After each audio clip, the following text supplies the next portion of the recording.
and I think any spot, at least for me, when there's cheap routes in terms of kind of easy humor, it doesn't sit with me as something original. Yeah, it didn't seem like as a group we were bothered by being offensive. Like if it was done correctly or for the right reason, like there are lots of times when being offensive is probably the right thing to do because you have to get attention. But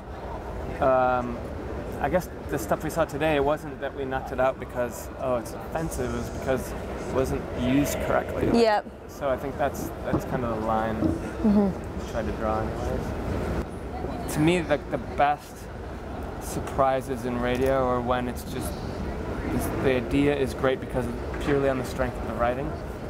And that's like, especially in this medium, because it's such an intimate medium, that when you have an idea that is so well written that you can't help but get caught up in the story, that I think it works the best.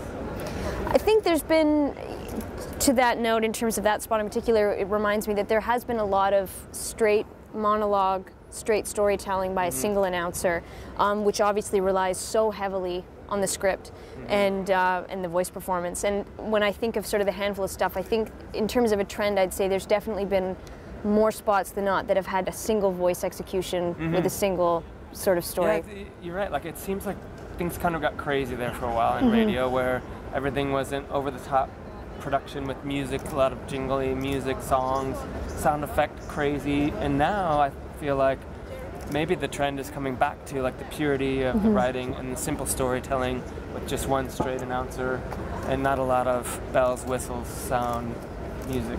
Yeah.